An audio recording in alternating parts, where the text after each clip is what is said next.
exactly. But even with that, I still just think it's going to be like the anticipation's going to be at fever pitch because it's definitely going to work for me. Me Man, too. they're sitting on this movie now. MGM is sitting on a finished movie. I want to know what it is. I can't. Give me it. I can't wait for it to come out. Give me it. Give me it now. It's right there. That was not the only delay from the coronavirus, but we may get into that another time. We'll get into that. What we just want to say is we are going to keep pushing with this segment. We're going to watch both Timothy Dalton, get him out of the way in 1 week. We're going to watch them all right up to the 10th of April, Yeah. where No Time to Die was supposed to come out, and we're going to do an epic Bond special. Yeah.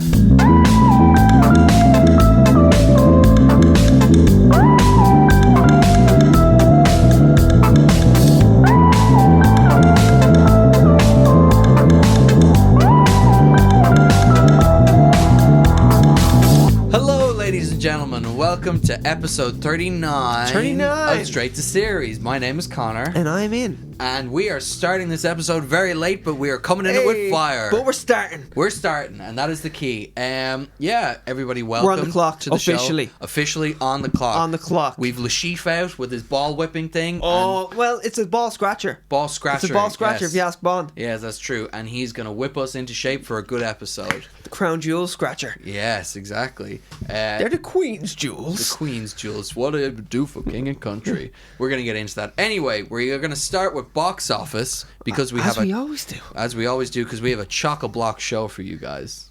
But yeah, box office, we're going to be talking about The Invisible Man to start with, which isn't invisible in the box office. Many people have seen The Invisible Man. They have indeed. I have seen it. It's very visible indeed. Yeah. And I have seen it too. Yes. And I'm sure we'll get to that straight after box office. Mm-hmm. But so it opened to 28 million. Yeah. Guess what?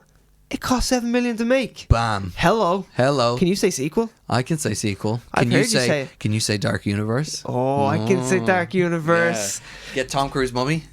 We'll get into it. Yeah. Is he canon? Is he canon? No. Is Johnny Depp? Is Johnny Depp going to be in it? No, this was Johnny Depp's movie, and This was Johnny Depp's movie. He's not in it. The Invisible. Shit, yeah. Like, how could we get him in it? The Invisible Man. Can you imagine? And he'll be the next one. Can you imagine Johnny Depp being in this movie?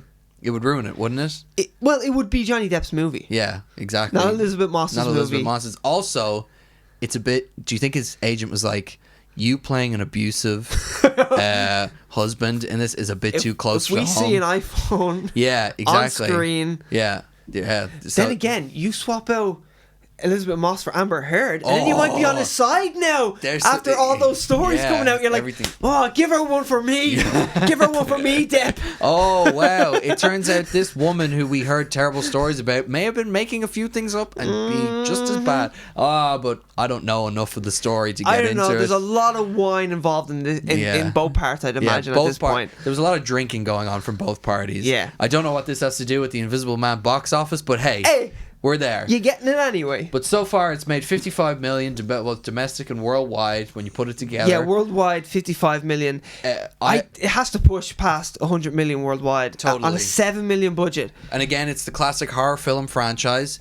Bring it in, low budget, gonna make so much money, no matter... It's the Blumhouse special. Blumhouse special, whether it's good or bad, gonna destroy the box office. And we should just compare this to the Mummy, because originally Universal had the Dark Universe all set up. Yeah. Get Tom Cruise in there, get Russell Crowe in there. Yeah. And all the players behind as well. Sophia Boutella as well was the Mummy. Was the Mummy. Cost nearly 200 million to make. Mm-hmm.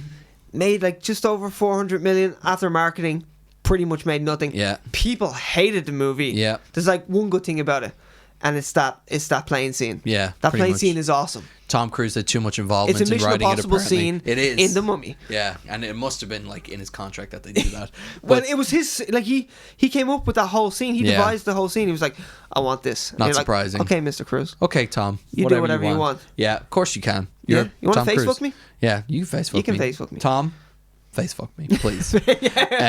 I'm requesting this. But yeah, as you were pointing out, Box Office Mojo said 28 million for its opening weekend, and what did it get? Spot on. The estimate then when it came out, it's amazing the analysts, like, once like they get Friday's numbers, they can kind of go, okay, I think we know it's going to make the whole weekend.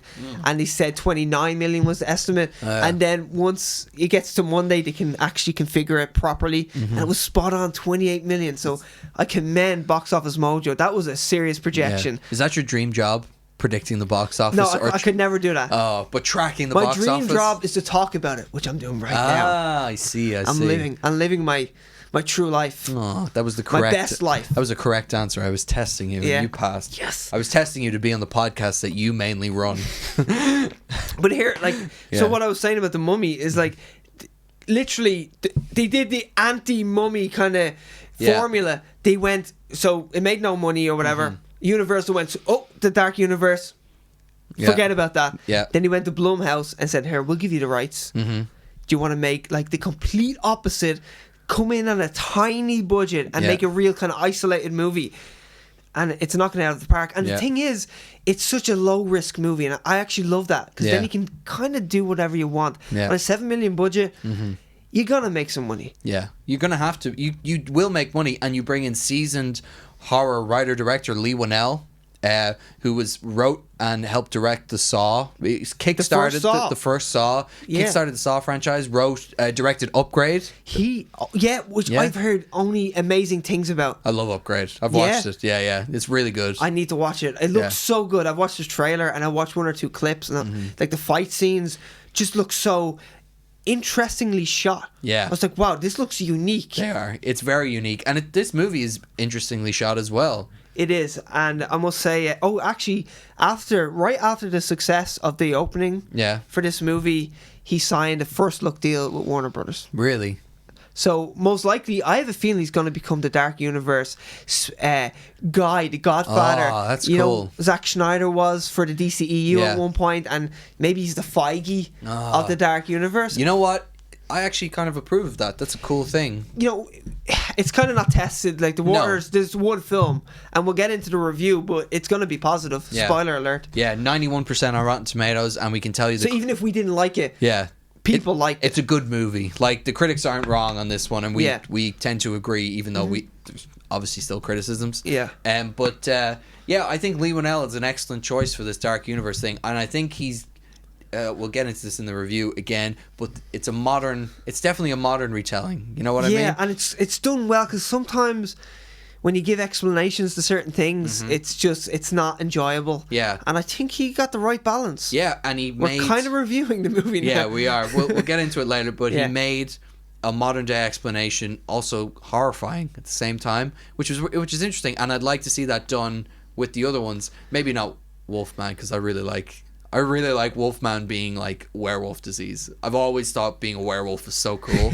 I just don't know why. In my head since a kid, I was like, I identify as a werewolf. Oh man, I'd love to be a werewolf. I know it sounds terrible, and in the movies they're like, woe is me, I turn into a ripped, muscular monster who can tear things apart. I don't know. Yeah, but I don't think you're in control completely though as well. You know, you got that animal instinct. You're that's okay. I just like ripped my mother's heart out of her chest. Oh yeah, I suppose. Oh shit, I did that last night. Ooh.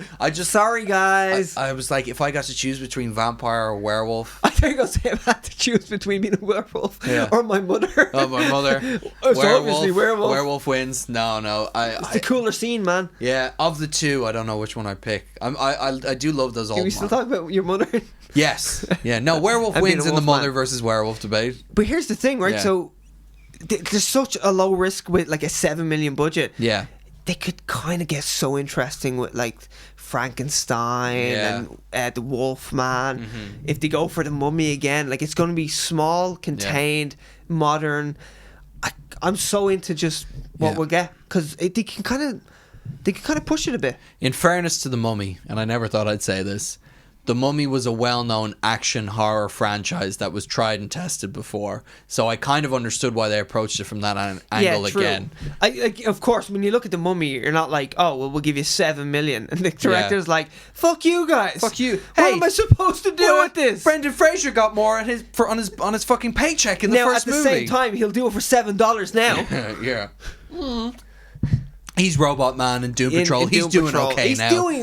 He's doing okay now. He's not crushing it. Yeah, he destroyed his body for those movies. I don't know if you've ever read into it or looked into it, but he destroyed his body. He had back surgery in multiple movies. He's extremely likable in those movies. He is very likable. He's great in those. Rick O'Connell.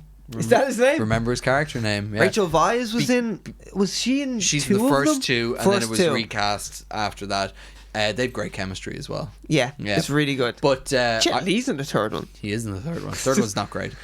Rick O'Connell. I remember that because I used to think Rick was the coolest first name ever when I was a kid because I love the Mummy. And now, Rick O'Connell. And now I know, like, also Rick O'Connell, Irish kind of O'Connell. You know? Yeah, very Irish. I would say Irish. O'Connell is extremely Irish. Yeah, but I thought it was the coolest name, but now, like, as I've gotten older, Rick is like, he's a guy who lives in a trailer park, bit of a trashy wife, you know what I mean? When I think of Rick, right, me and my friend used to have a hypothetical Bond villain that I came up with called Rick O'Shea. Oh yeah? But he'd be like Ricochet. So he'd like fire a bullet, goes bing bing bing bing, and it hits someone. And be like, my name is Rick O'Shea, because it's such an Irish name, but then it'd be a cool villain name as well. I'm so surprised that's not a villain in something. Yeah, Rick O'Shea. Rick O'Shea. Yeah. Anyway, yeah, so basically The Invisible Man is crushing at the box office. It's doing really well. And will continue to crush. And the thing is, crushing it means modest kind of box office figures in a way. So if it pushes past 100 million worldwide, which it most likely will. Massive success. It's a massive success, yeah.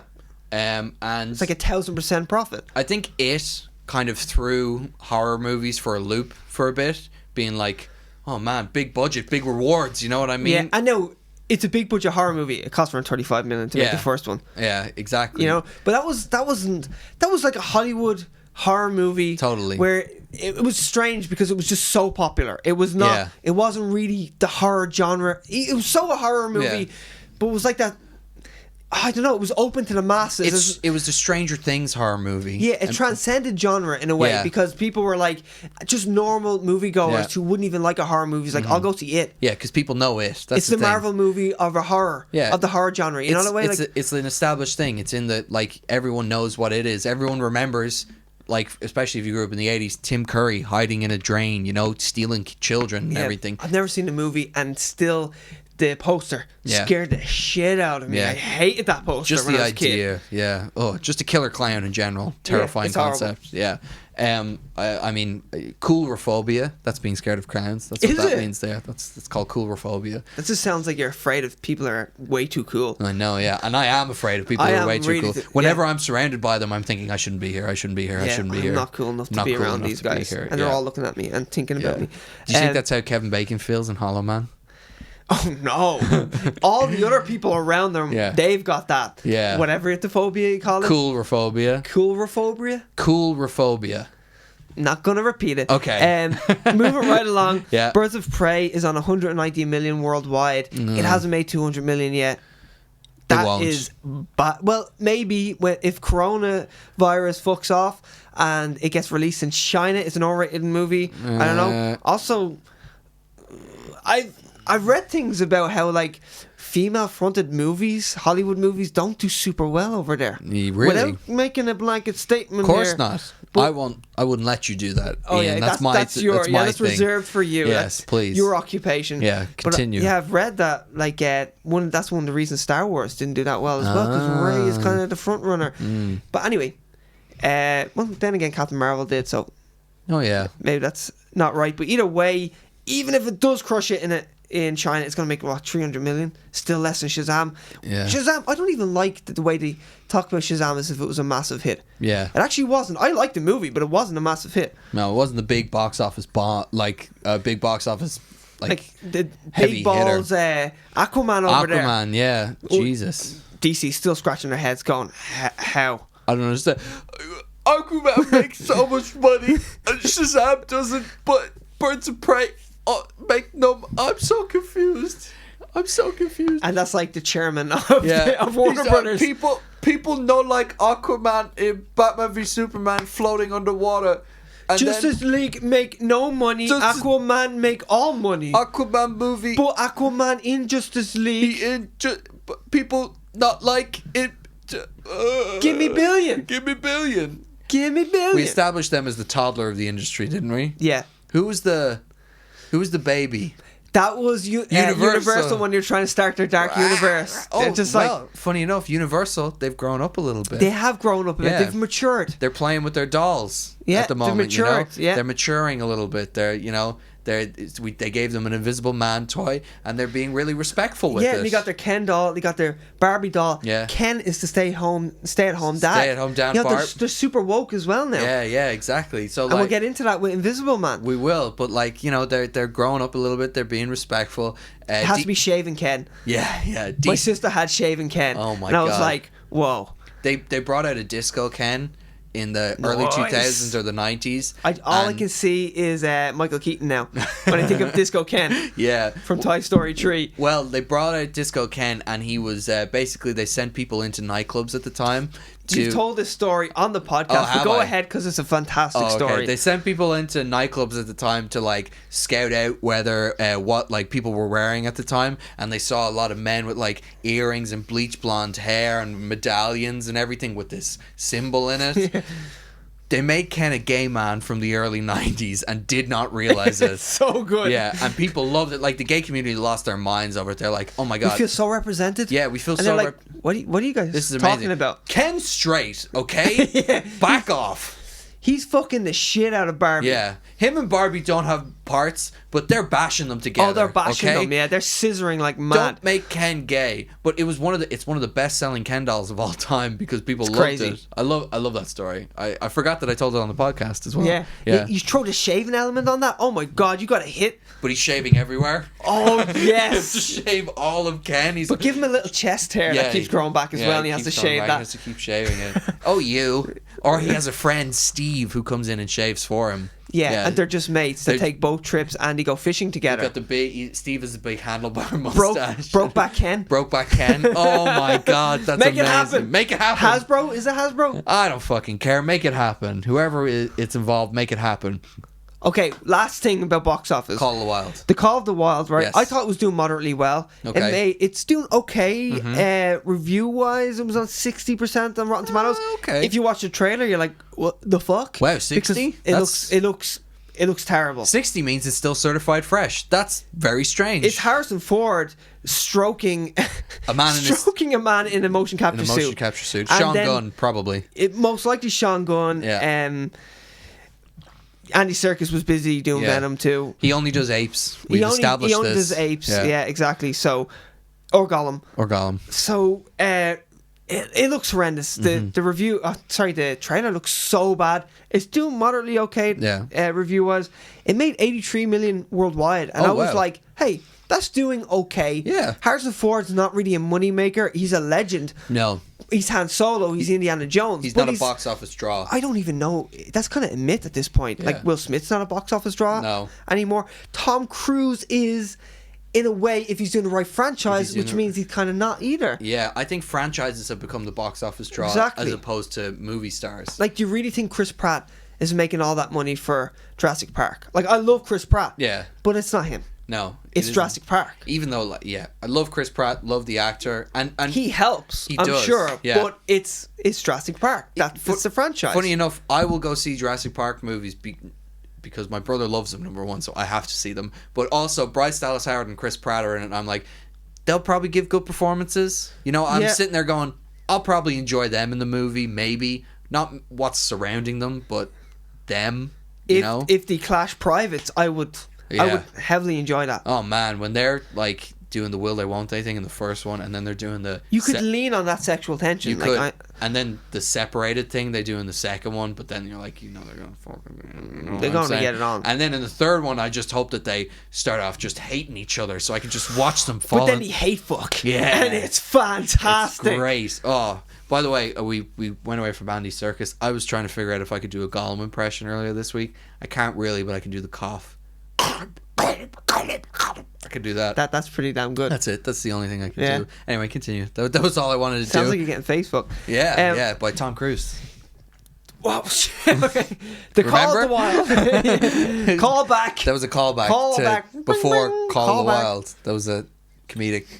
It was a comedy. Okay. Call of the Wild. Call of the Wild. Yeah.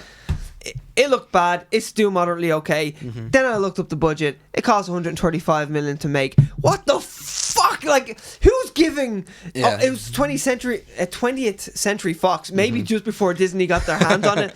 And they're like, what? Like, who signed off on this? Like, honestly, just like Harrison Ford doing a dog movie, and honestly, the effects are so bad. The CGI dog looks like something out of Roger Rabbit. Who Framed Roger Rabbit? It looks so animated, so fake. The dog looks almost like a person at times. Also, it's like the Sonic. The original Sonic design. Also, it's not a real dog because a real dog on set isn't looking at the actor. He's looking at the trainer behind, holding up the treat, telling the dog to sit. Yeah. This dog is staring Harrison Ford in the face, and it's like, that means... With these loving eyes. Yeah, and it's like, that means it's not a real dog. There's too much passion. Yeah. Too much humanity in those eyes. There's a dog in The Invisible Man who I'd fall in love with. The dog is barely in it, but I'm already attached to... Mainly because it's a real dog. Yeah, Zeus. I even remember the dog's name. But yeah, and I'm so... just flabbergasted by the fact that someone signed off on giving Harrison Ford dog movie $135 million budget. Do you think they were like, Disney's taking over? How do we fuck them in some way? Yeah. First of all, Dark Phoenix. Yeah. Second of all, New Mutants. Thirdly, Harrison Ford in a dog movie. How much do they need? He's gonna so not enjoy this experience. Yeah, he's gonna hate it. How much do they need for the movie? 50 million? Give him 135. 135 million. Double that for marketing. Boom. And then Disney come in and they're like, we're gonna keep everyone where they are, so you guys just sort out whatever problems are there. We're gonna bring in our team, and they're basically gonna fire people. So yeah, exactly. But the Fox guy, the head of Fox is giving him the keys. And it's like,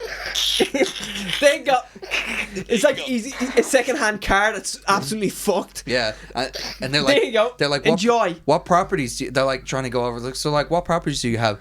Oh, well, we have this Harrison Ford movie coming. It's gonna kill. And the it's gonna kill the box office. Shut up! Stop laughing! Yeah, we have this like Harrison Ford movie coming out. It's gonna be pretty great. How much does that cost?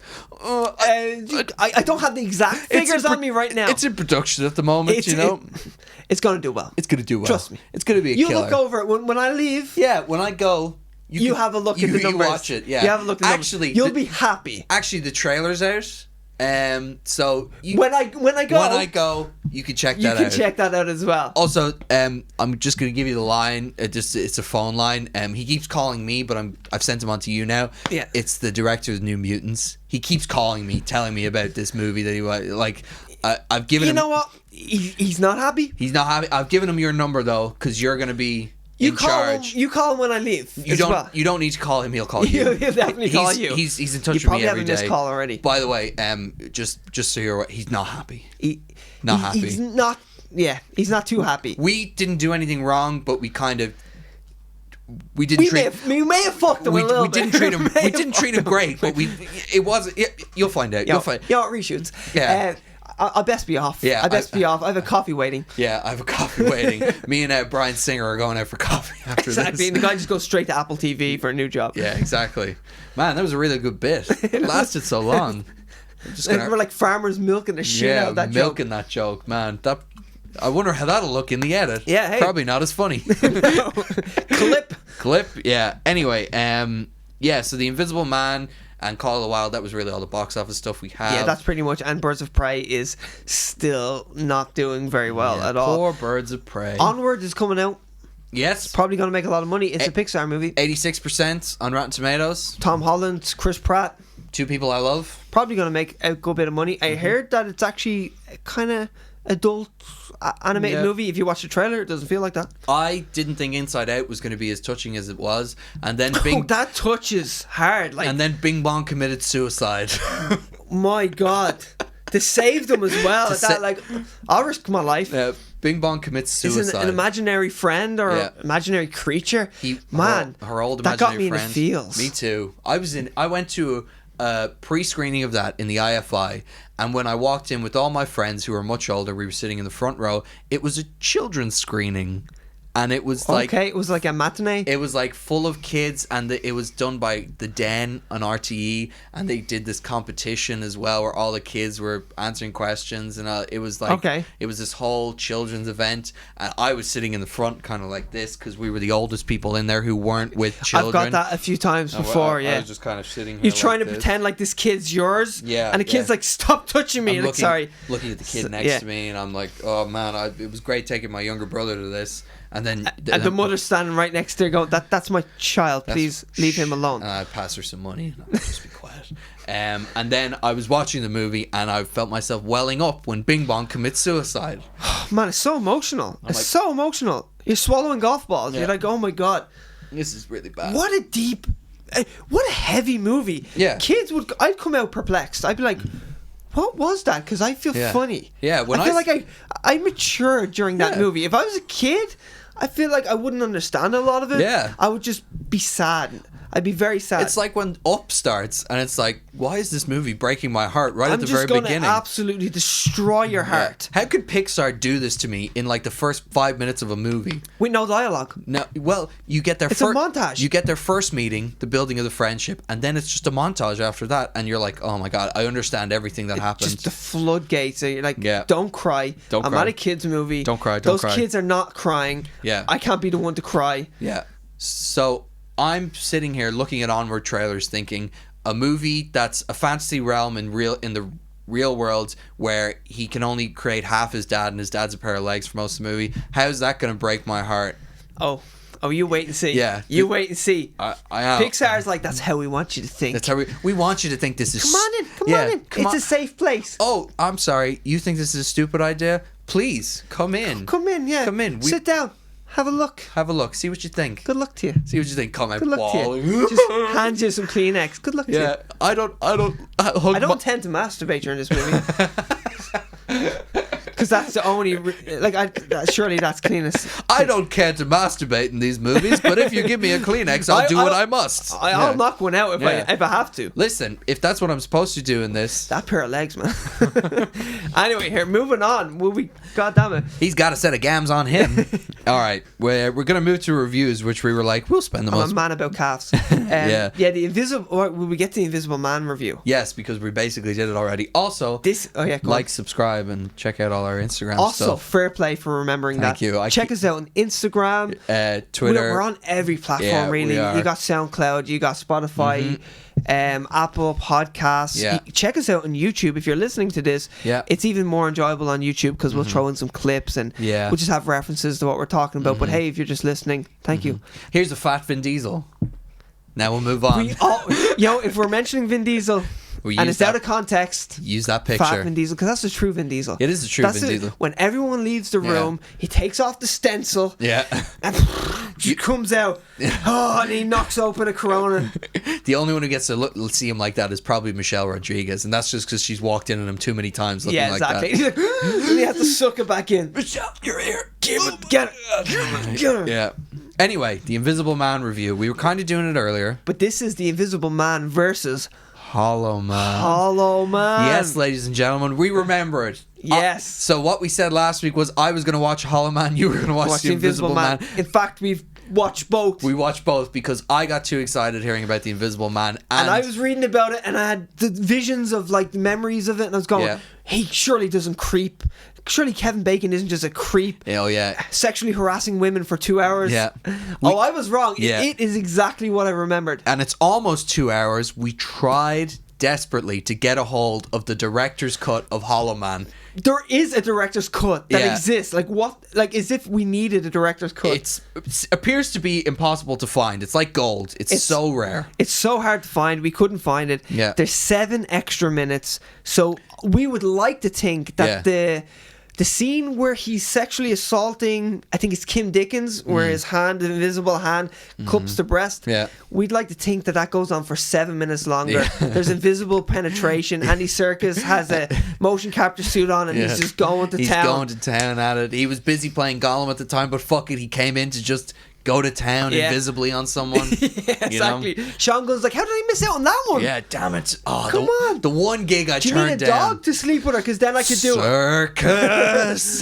The two, I love, we've equated these 2 actors down to the basic thing they do where they play animals. That's it. But, so we got too excited talking about Hollow Man and we ended up both watching it. Yeah. There's a Hollow Man 2 as well, we should say, with Christian Slater. We didn't get to that. Not Christian Bale. Not Christian Bale. No. Someone told me Christian Bale. Yeah. It's like, Batman's in Hollow Man 2? Batman's in Hollow Man 2? No way. Yeah. But, Yeah, so will we review Hollow Man or The Invisible Man first? Or will we make comparisons? I don't know. This is a difficult one. I tell you what, we'll do The Invisible Man quickly because we've kind of already done it and we'll talk about it and then we'll compare it to Hollow Man. Yeah, that's perfect. Yeah. Exactly, yeah. So, The Invisible Man, as we were kind of getting into earlier... This is going to be a spoiler-free review. No, we'll spoil Hollow Man because fuck that, Yeah, we're going to spoil Hollow Man. It's already spoiled. Yeah, basically. The movie was spoiled the second it came out. You know, Kevin Bacon's a creep. That's basically the plot line. That's essentially it, yeah. A murderous creep. A murderous creep / genius scientist. Yeah, if you start watching the movie... Because they go well together. Yeah, they do. Well, The Invisible Man convinces me that they go well together. Yeah, actually, yeah. Fucking good point, actually. Thank you. You're welcome. So yeah, right from the beginning, The Invisible Man, it like sets such a tone. Like there was one word of dialogue in the first like 5 minutes or something. The tension in this entire movie, for me, the first hour is pure gold. It's so good. Right, so we've already said during the box office segment that it cost $7 million to make. My favourite scenes are the cheapest scenes to make. Me too. Where it literally is just this isn't like a spoiler at all. Like watch the trailer, you know about it. It's also called The Invisible Man. What's her name? Elizabeth Moss. When Elizabeth Moss just has that instinctual feeling that someone's in the room and she just looks at an empty doorway and the camera just lingers there a little too long. Yeah. So effective. I know. There's nothing there. There's actually nothing there. There's a few sound effects, some light sound effects of little creaks just to kind of give you a little hint. That is scary. That's terrifying. Scary as fuck. It's all psychological. When there's a character doing something and the camera pans to the other side of the room. An empty corner, maybe. An empty corner. Empty seat. The character hasn't moved at all and it's just an empty corner and you're just sitting there and you're like... You're filling in the blanks. Yeah. It's all psychological. Yeah. That is so effective. That's great. Yeah. That's great filmmaking. It is. When you think of like the CGI mess that The Invisible Man with Johnny Depp would have been. Yeah. And then you look at that. Yeah, how many scenes? You would have gotten a lot more monologues from Johnny Depp. He would have been a lot more vocal. The Invisible Man barely says anything. See, it would have been his movie. Yeah. It would have been his movie. Like, it would have been... And they would find some way of shit, like rain it would always be raining, just so that you can see the imprint of him through the rain. Where this is Elizabeth Moss's story, and by the way, she kills it in this movie. This movie is oh my god, it's all her. It's all her. It's so well acted by everyone. Like I'm buying into all the performances in it. I'm gonna look up some of the actors just to shout them out because there are some that I like. I especially want to shout out for being sexy fucks. Who's you want to see the tall glass of handsome? Yeah. Oh man, there's a lot of handsome in this movie. There is a tremendous amount of handsome in this movie. Aldous Hodge is her friend, and he is this built police officer. You could climb up his triceps. He is one sexy motherfucker. He seriously is distractingly sexy. A tall, dark glass of handsome. Yeah, with a very intelligent daughter, and they have a great relationship with Elizabeth Moss's character. And the chemistry is fantastic. Yeah, it's extremely believable between all three. I love them. Yeah. Straight away, I'm like, oh my god, these are good guys, and I want them to live. Yeah, this is a nice dynamic as well. And what's his name? Where is the Oliver Jackson Cohen? Yeah, Oliver Jackson Cohen as Adrian. He's the Invisible Man. He's the Invisible Man. He's a tall glass of handsome too. He is, yeah. He's. But he's also like he scores very high in the creepometer. Yeah, but it's great in a great way. Not as much as Bacon, and we'll get into that. But like I don't think anyone. No. You know, maybe Bryan Singer in real life can get that close to Bacon. Michael Dorman plays his brother, who plays the brother of Adrian, gives a really great performance. An actor, I don't know. Maybe he's in things. I didn't recognize him. I didn't recognize him either. I thought he was really good. Yeah. And there's a really good question over him the entire movie where you're like, whose side is he on? Yeah, exactly. And it's super interesting. And then is he, because you're kind of like, is he a victim? Yeah. Or is he not? Is he not? You know? And I like that. And that's without spoiling anything. There's kind of just this interesting dynamic, and you're like, that you don't expect at first. Yeah, and I want to believe that he is a victim as well of the Invisible Man. But then at the other time, I'm like, yeah, like. You don't expect the lawyer character to have a bit of depth to him, because that's what he is. Like, he comes in, he's a lawyer, and the first scene he's in, he's kind of a bit shitty. He's abrasive, and you're like, oh, okay. Every character they're in, every scene adds something to them. Like, you learn a bit more about them. They're all nuanced. Yeah, they're all very nuanced. Like, Except for maybe the Invisible Man as such. Because you don't get to know him that well. You don't really get to know him, except that he's a pile of shit. Yeah. Like, and he's a shitty person. I will say, he's a shitty person, but it is fun to watch him be a shitty person. You know what I mean? It is really fun. Like, I enjoy the fact that they're using his apparent invisibility, which, by the way, maybe she's insane as well. They kind of tip into that, kind of don't. Kind of don't. Yeah, it's kind of... Yeah, the trailer... Well, see, if you watch the trailer, most likely, unless she's actually seeing things that aren't really there, there is an Invisible Man haunting also, her. I'd recommend, if you haven't seen the trailer yet, don't watch the trailer. Just go straight into the movie. But do you know what? I feel that about any movie I see. Yeah. The first trailer is enough for me, usually. Only because we have this podcast that we have to watch all these trailers and break shit down. Yeah. I think I force Ian to watch most of these trailers as well because I can't stop watching them myself. You can't help yourself. Yeah, exactly. Well, see, you're a good one. I can measure off you. Sometimes I'll go to you. Yeah. Should I watch it? And there's been times where you're like, no. Yeah. The Endgame, I think the second trailer was it that you were like, don't watch it. Yeah. And I'm glad I didn't. Yeah, that's basically it. But yeah, I mean, this is a great movie. We can only sing its praises. The criticisms we have, the story kind of falls apart in the second. It doesn't fully fall apart. No, but there's more flaws to it, I would say, than the first hour. Like the first hour. Yeah, no questions are answered. Yeah, and it's amazing. And it's so good. It's extremely tense. Oh, I should say, I involuntarily made a noise in a jump scare. Me too. And it was so embarrassing because no one else did. And I don't fucking scare. Like, when I watch a scary movie, I'm actually usually over it already. I'm not a big horror fan because they're so formulaic, and I don't really like the supernatural stuff. You know, I can believe in Thor. I can believe in all these superheroes, but with ghosts and ghouls or creepy shit or possessions, it doesn't move me. It doesn't scare me. Yeah. This movie, there's a scene, and it gave me it lulled me into a false sense of security, and I was just like, I can kind of, okay, I know it's a bit creepy. I'm filling in blanks, and then and like something happened, and I actually went, oh, and I swear to God, my mate was laughing, and people in the cinema were laughing because everyone jumped, sure, but no one made a noise except for this guy. So I went to see the cinema. I kind of forgot I was seeing it with other people. I felt like I was just watching it on a couch. I got very comfortable, and I was, and it was very embarrassing. Everyone I went to see the cinema with at a different stage made an involuntary noise at one stage. Okay. Like a gasp or something like that. Even I did. So I'm not the pussy. No, at one stage I saw like something happened, and I went, oh shit, and then like that, because like I wasn't expecting it coming. There was one of my friends was she was sitting like this, like for the entire first half of the movie. She was just sitting like this, so tense. The second that like the invisible shit starts happening, she was just sitting like this for the whole movie. She was just... Sometimes those people are distracting. I know. Because I'm going, oh my God, that person is so into it. Do you ever see, I love when the kids stand up and they're on the edge of the seat. Yeah, like I love that. I love seeing that. Yeah. Even though it is a bit distracting, but I'm like, wow, I'd love to be that kid right now because they're so into this having movie. The best time of her life. She was hating her life because she was she was terrified. She was like, this is freaking... Her hair is falling out while she's watching it. Her eyebrows are suddenly in her hands. She's like, what's going on with me? We were laughing at her. We were like, she is not okay. She's so pale. She wasn't okay. She was like, oh my God, why am I in this movie? She forgot to eat most of the snacks she brought with her because she was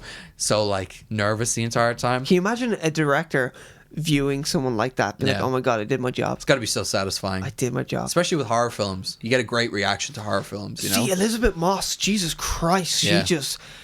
the emotions that she conveys, it's engrossing. She's so believable in this role. She's amazing. She's really great. And she carries it. It's so her movie. Yeah, and she carries it well compared to Hollow Man, where the main character is Kevin Bacon's... is it though? Yeah. It's almost like they changed their mind. Yeah, almost midway through the movie, they're kind of like, you know what? He's the bad guy now, so we can't really make him the main character, so we're going to switch it over to...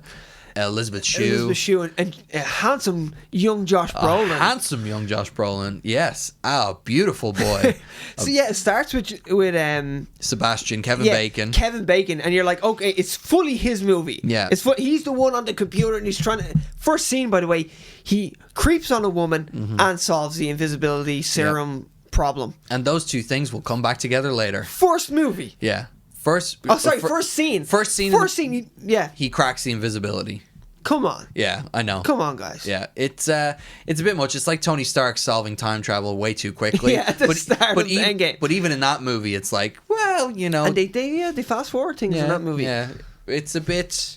It's not too bad, you know. But this movie, he's like, first scene cracks the invisibility thing. Go ahead. I know, and he's already a dickhead as well. You know, he's wearing a leather duster. He's got a convertible. Yeah. Plays his music way too loud. Yeah. And yet he's supposed to be like the head scientist. He's way too confident. He's also a very good-looking dude as well. It's Kevin Bacon in his mid-30s, I'd say. 30s, 40s, like. See, he's a good-looking guy. He is, and he's a charming guy as well. Yeah, and he is playing an asshole in this, and he does it well. He's such a convincing asshole. He's loving playing an asshole. All the other performances, I would say, at the beginning can be kind of wooden. They do come into their roles, except for him. Because he's so good at playing that role that like I can't separate the creepy Sebastian that he plays and Kevin Bacon in real life. I'm like, oh, he has to be a creep and he has to be an asshole in real life. Which is clearly not true because Kevin Bacon's meant to be. Is he? Apparently. Do you know? Yes, personally. Me and the Baconator hang out all the time. The Baconator. Yeah, that's what I call him because he. Bacon and eggs. You're eggs. And I'm he's eggs. Bacon. He's bacon. That's your team name. Bacon and eggs. It's like shake and bake, you know? Because I'm pale with a gooey center. Oh, yeah. Nice. And you're a bit of a yolk as well. A bit of a yolk as well. And he's just Kevin Bacon, so, you know. Yeah. Bacon and eggs. But smells good in the morning. That it does. Yeah. I love the smell of bacon in the morning. You know what feels good? Waking up next to Kevin Bacon in the morning. That feels good. Sure it does. But yeah, he's kind of a dickhead, and it's not really the slow. Kind of. You're being kind. He's a dickhead. He's a prick. And it's not the slow descent into madness that you expect with the Invisible Man. Is it a week long? He's like a week. It takes a week for him to go like murderous rampage. Absolutely psychotic. Yeah. He's raping. Yeah. Oh, I forgot that when I was a kid and I watched this movie. He rapes the shit out of a woman. Yeah, the first night he gets free, like, I want to get some fresh air. He's like, I want to get some fresh air, and he goes off and rapes a woman. Is that the first night that he's invisible as well? It might be. No, because he's under observation for a while, and they give him the latex mask, and then they're like, you have to stay in this, and he takes it off and he sneaks out, and they can't find him. They're looking in his apartment, and all the while Elizabeth Shue is looking in the apartment, you can see the other apartment in the back, and you know he's in there. He's in there raping the shit out of an extremely attractive woman. Yeah. Now, when I was watching that scene, it's the girl that he creeps on. Yeah. As you said, there's a callback, really. Yeah. It's the girl he creeps on in the very first scene. Yeah. And it's so even funny because like he's working on the computer trying to solve the problem. Pretty much a pair of tits solved the problem because he just kind of looks over and she takes her top off and then she closes the blinds and he verbally goes, damn. Yeah. Like, fuck, man, I was about to wipe one out to her. Yeah. And then he goes back, solves the problem, you know? Yeah. Actually, you know what he does the first day he's invisible, he sexually assaults Elizabeth Shue. Exactly, yeah. I forgot. No, not Elizabeth Shue, Kim Dickens. Kim Dickens, sorry, yes. The short hair redhead. Yeah.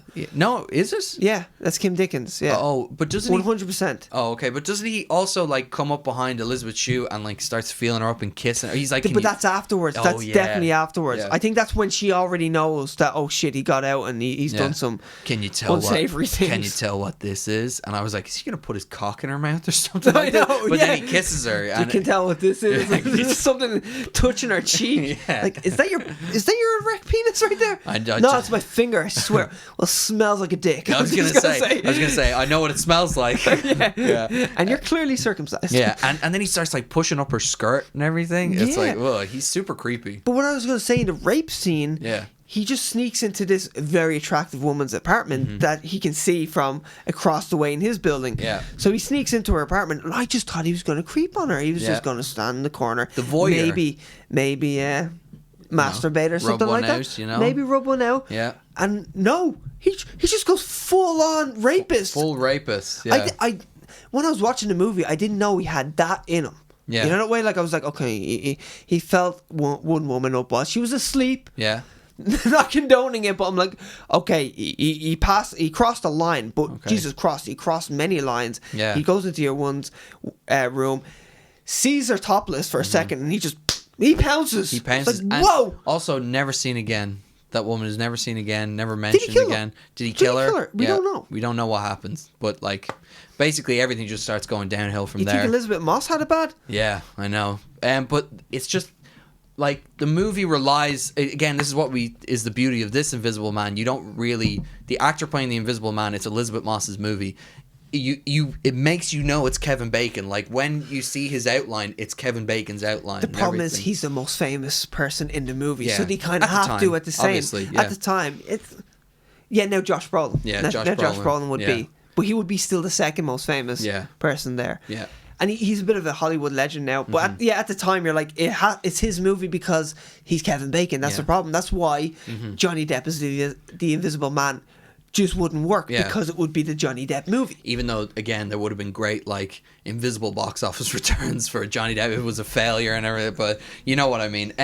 But Hollow Man was Paul Verhoeven, famous, like, RoboCop director. RoboCop! And, I can get it up if you want. No, it's RoboCop. I'll get it up. Total Recall. That's what I wanted to say. Yes, Total Recall. Total Recall. And but this movie, like... He was so upset by how this movie turned out that he kind of retreated back to French movies. But I was going to say he also made Basic Instinct, which kind of works well with Hollow Man. Okay. Basic Instinct. Yeah, that's true. Has the flash of the private parts. Yes, Sharon it Stone. does. Oh man, famous scene. I could see how the director of Hollow Man also directed Basic Instinct. You know, there's connections there. And then when he reverted back to making French movies, he made Elle, which is all about a woman that gets sexually assaulted. Yeah, you were telling me about that. Kind of enjoys it at one point. Really? Yeah. That's weird. It's pretty weird. It's a good movie though. Yeah. It's a good movie. It's very, it's not very simplistic. As in, like, it's a woman who likes being sexually assaulted. There's many levels to it. Yeah. It's actually a really well made movie. Whereas there's almost no levels to Hollow Man, whereas there are levels to the Invisible Man. He's literally a hollow man. Yeah, he's a hollow man. He was never much of a man to begin with. Exactly. So, and I do like... Hollow Man, Hollow Heart. Yeah, I will say for the early 2000s, the CGI is great. It was nominated for an Academy Award, and the latex suit and all that stuff, it looks goofy, but it is kind of cool. It works, It's done well. It's iconic. It looks goofy, but looks well. It's a nice variation on the bandaged Invisible Man that you think of. Yeah, even though that is a cooler look. Yeah. But it's a classic, that's the thing. Yeah, the bandages with the trench coat and the glasses and everything. The plastic, when I think about what he's doing though, he's actually naked and he's wearing plastic all over his face. That would be so uncomfortable. I know. He must be sweating like hell in there. Yeah, I do love when he draws eyebrows on it and everything. He puts on a wig. He puts on this terrible wig and a cap and the sunglasses. And like you would just pull that guy over anyway. You look so suspicious. Yeah, he looks like such a pedo. Also, like, I don't understand how what was I gonna say? He's the only cool thing about the Invisible Man is he is an Invisible Man in Hollow Man. Like, that's all he is. He's not super strong. He's not super resistant, but for some reason he's able to do these superhuman things almost. Yeah, and they do not explain it. Like, they don't say, because they're doing it on apes at first. They're experimenting on apes. It's not as if the apes then are super apes. No. In fact, they're putting normal cages and he can't get out. Yeah. But he becomes Superman. Like, he's got this super strength. Yeah, and he's like the greatest killer ever. And for some reason he gets burned by a flamethrower, but his skin, like, I don't know, regenerates or turns invisible again or something. I don't fully understand at all. Me neither. I was just going to say, his eyelids are transparent, and that was one of the coolest things I thought about it, because I never thought of that. Yeah. So that he can't, when he sleeps, like, he can't see. He sees through his own eyelids. Yeah, can't close his eyes. Which I thought was fantastic. That's how you drive someone insane, but not in a week.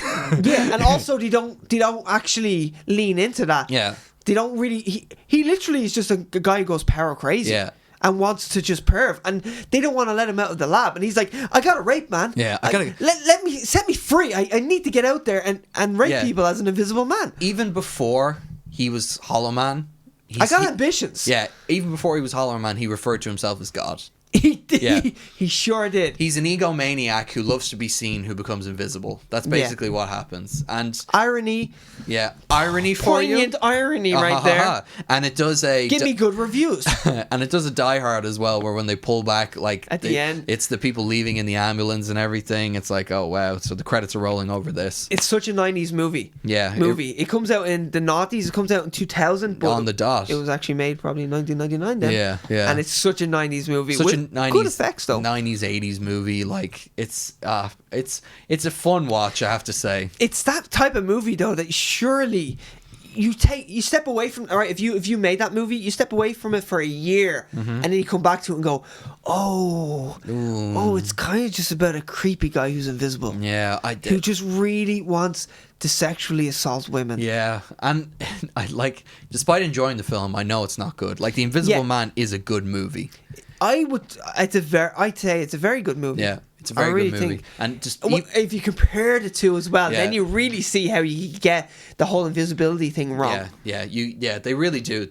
It's casting someone like a big name as the Invisible Man. Yeah, it takes attention away from the victims. And the thing we were talking about, we never really went into it. Mm-hmm. The movie starts. Kevin Bacon is the lead and he's the central character. Yeah. In the middle, it gets really confused where they're trying to make him the lead, but also trying to make Josh Brolin and Elizabeth Shue the leads. Yeah. And then by the end, Elizabeth Shue and Josh Brolin are the good guys and the leads, and Kevin Bacon is a supporting character. Yeah. And, I'd imagine, I'm not a director, but, film writing 101 and directing 101, it's like, don't do that. Mm-hmm. It just seems like that thing, you just say it out loud and you go, that's not going to work. Have a clear-cut antagonist-protagonist It's kind of like, let's do 6 acts. Yeah. No, let's do 3 acts. Let's do 3 acts. It's kind of one of those things where you're like, how did you think that was going to work? Yeah, I don't understand. Next we have Octopussy and A View to a Kill to review. Yes, baby. These are the last two Roger Moore, James Bond. Roger Moore. We've finished the Roger Moore era. Kind of sad about that. I have to say, I did enjoy Roger Moore. I have a newfound respect for him as Bond. Definitely, even though I'm actually somewhat glad as well. I want to change. Mm-hmm. I've had enough. 7 goofy, silly, but fun movies. Yeah. Is enough, that way. Like, I kind of want to see something new. Yeah, me too. So yeah, I mean, we're probably going to get through these quickly, but Octopussy, I really did not enjoy. You have a vendetta against this movie. I do not enjoy Octopussy at all. The overacting in it is terrible. They make Bond a clown. At the start, we see the death of, I want to say, 009. 009, yeah. As a clown. And I said to myself, if Roger Moore as James Bond is in a clown costume at the end, I'm going to be fucking pissed. What happens? I know. He's a clown at the end, fighting goons, and even make a point of him kicking people with his big Sideshow Bob clown shoes and all like that. You're like, what are you doing? It's supposed to be this big dramatic ending. Yeah. Where he saves the world, or he somewhat saves the world, like, from war. Yeah. He prevents a war, and he's in a clown costume. You're like, what are you doing? Yeah. What are you doing? Did no one on set go, maybe he's not in a clown costume. Maybe it'll take away from the dramatic ending. Yeah, I know. Yeah, it's a real disappointment, and like, it's a convoluted plot again. It's not as bad as For Your Eyes Only, but it's pretty close. We had to do a breakdown. We had to kind of converse about, like, was this true? Was that true? Yeah, I had to look up a plot breakdown on Wikipedia, because I was confused as to what had happened in the movie, to make sure I knew, and I had to do the same for Your Eyes Only. You explained a lot. You actually opened my eyes to some things that I didn't know. Yeah, where I was like, oh shit, okay, that's what that was. Yeah, and there's a lot of just shitty overacting in this movie, especially from a Russian general character. Oh, also he's quite old. Yeah, he's quite old. He's very old. He didn't want to come back for this. The only reason he did was because of Sean Connery coming back for No Time to Die. No, Never Say Never Again. Never Say Never Again. Sorry. So literally, this was the first. There was 2 Bond movies coming out with the really kind of original James Bond, Sean Connery. Yeah. So they had a rival Bond movie, which is just kind of crazy. Mad to think. It's kind of farcical just that actually happened. There was a war of Bond movies in the same year. And it's funny enough, Octopussy won that war. Yeah. But they were both quite successful movies. Yeah. And that's why they begged Roger Moore to come back. He was finished with it. He listened to the critics. He was quite self-aware that hey, I'm a bit of a geriatric Bond at the moment. Yeah, creeping on the girls. So he wanted to step away from it at the age of like 50. I want to say 2 or 3. Yeah. Actually, be even older. Be around 55 by that. I think he was 58 by his last Bond movie. And MGM begged him to come back. Yeah. Because they were going to set up. It connects James Brolin.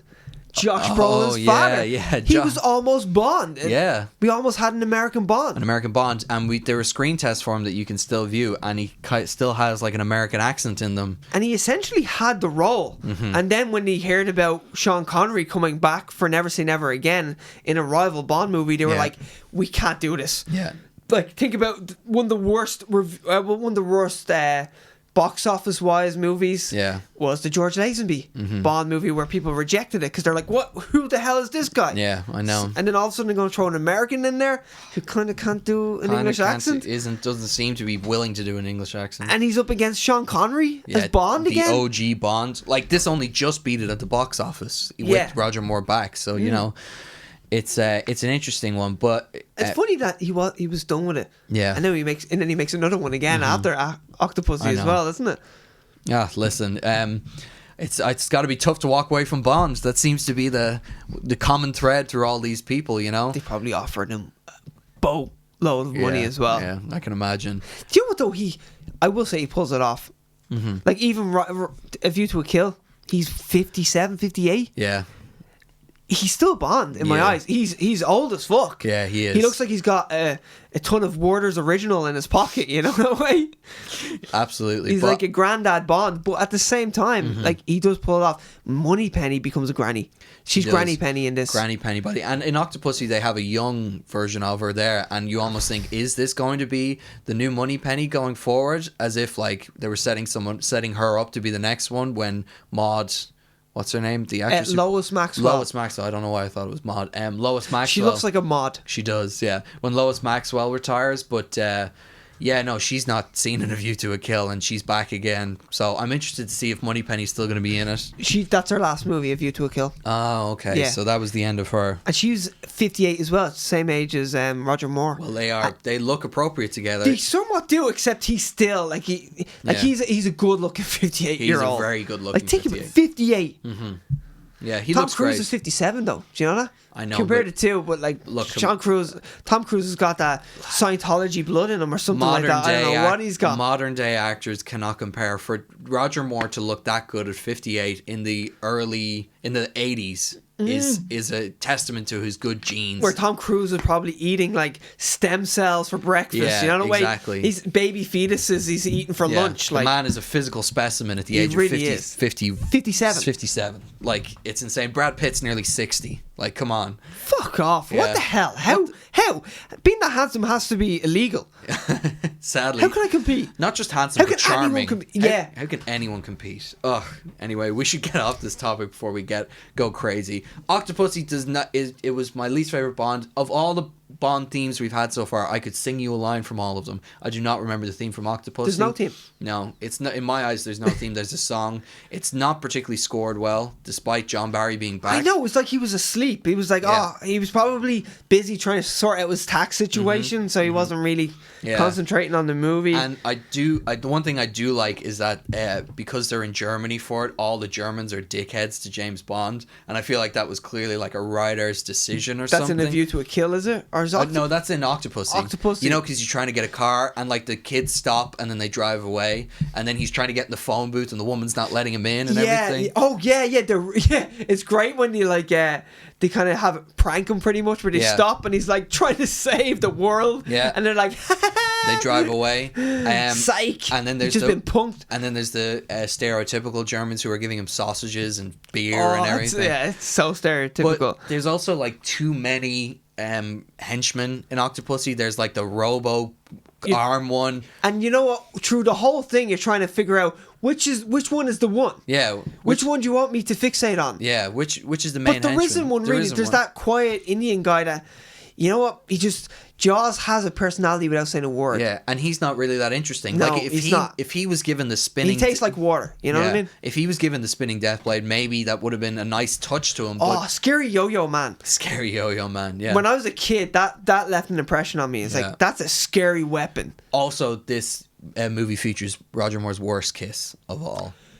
People need to watch this kiss. It is the worst one. Just after the moment where she shows you the tattoo, and I actually thought the whole movie was named after a slag tag. I thought like, a tramp stamp is what the movie's named after. No, it's not, because there's actually a woman called Octopussy, or at least she goes by that. Much better. That moniker later on. But I didn't know that because I don't remember this movie at all from when I was a kid. So I just see this little tattoo, and she's like, "Oh, this is my little Octopussy," and I was like. James Bond's like, fucking hell. And I was like, the movie's named after a fucking tramp stamp. Are you serious? Yeah. But thankfully it's not the case. Oh man, the two Hoovers, that fight, that kiss. Ugh.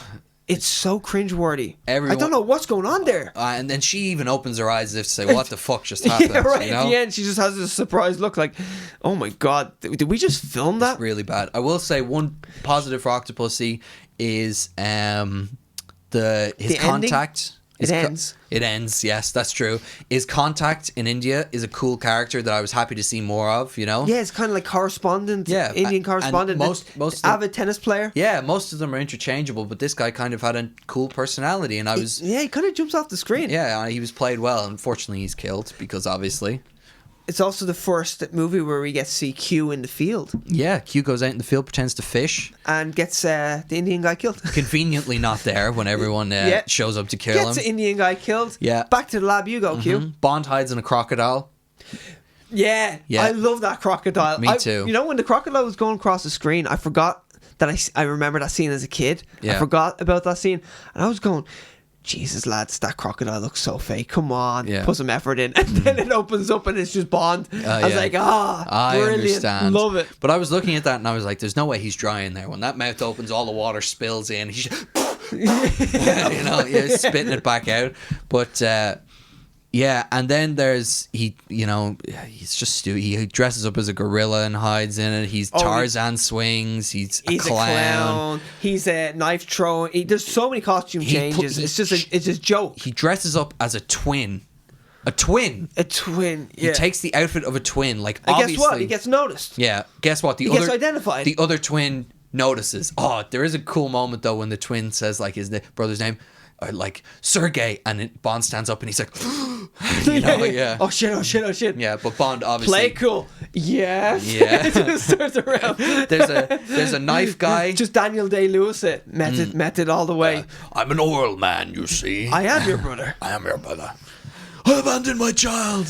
You made a good point off the podcast that he out knife throws the knife throwing guy. As always, yeah. Bond always this is your man's livelihood. I'm the knife throwing guy. I identify. If you look at my Twitter handle, it's the knife thrower. Knife guy. And what happens?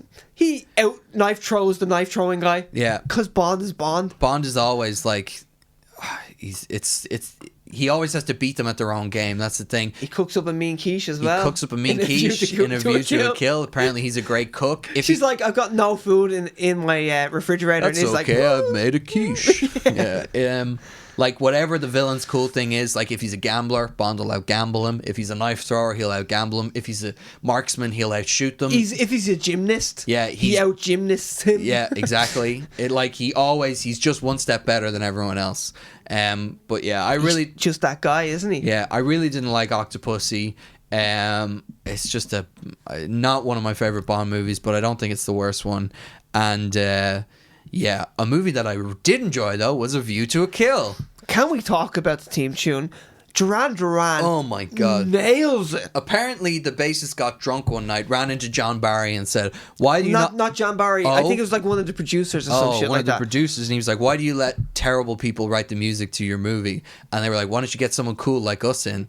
And then they did. Now that's just a rumor. And they wrote it with John Barry though, which is super cool, and you can hear his influence. You can. But yeah, it's such a conventional unconventional Bond team. It's so cool. It's contemporary. It's very cool. Contemporary. That was the word I was looking for. Timeless as well. But it's not, and it is. Yeah. Like, it's such a cool song now, and yet it's such an 80s song. Yeah. Isn't it weird? Yeah, I know what you mean. It's classic. It is a classic. When the drums just hit, great opening scene as well. Yeah. Could kind of do without the Beach Boys. John Barry is on point in this movie. He wakes up. The tax stuff is done with. Yeah. He's got it sorted, and he really focuses on this music, and it's brilliant. It's actually fantastic. It's back to Moonraker John Barry. It really is. Yeah. And I think there are some moments that are even better in this. But the opening scene, for example, he finds another, funny enough, dead 003 this time. 003. And he's in this. And one of the criticisms I read for the last movie was that Bond is never in danger at any stage. I don't really feel like Bond's in danger at any stage in the previous movie. He's such a badass. Yeah, but in this one, he kind of starts getting not fucked up, but his plans keep getting interrupted as he's skiing down and has to move from one thing to the other, and it's just a really fun scene until the Beach Boys. He's a little bit nimble. He's a bit too nimble. A bit nimble for a 68-year-old or 58-year-old. They don't address his age at all, which I actually think would have been kind of cool, just to be like, shit, I'm getting a bit old for this shit. That would have been a Danny Glover on it. Would have been a bit ahead of a time. It would be. But they don't address it at all. But yeah, the Beach Boys, it starts off and John Barry is nailing it. Yeah. And then all of a sudden he's on a snowboard. And the Beach Boys play a makeshift snowboard, a DIY kind of snowboard. Yeah. And the Beach Boys come on, and you're kind of like, oh. It's so goofy. And then straight away,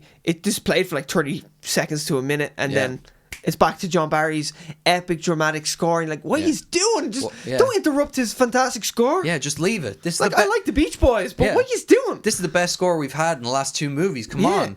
And the score gets better and better. There's a moment where Bond saves someone from a burning building, and it's one of the best Roger Moore moments in any Bond movie. I would say ever. Of 7 movies, this is one of the best. I felt like standing and saluting the guy. I was a bit, not choked up, but I was very into it. I was so there with him, and I was like, oh my God, it's so heroic. It's funny how he can save the entire world, and he's just saving a woman from a burning building, and that's all I need with John Barry just serenading us. It's so good. And it's with A View to a Kill. It's not his own composition. He uses A View to a Kill. The melody from the actual chorus. But then again, he helped write the song, so we don't even know whose melody is whose, Yeah.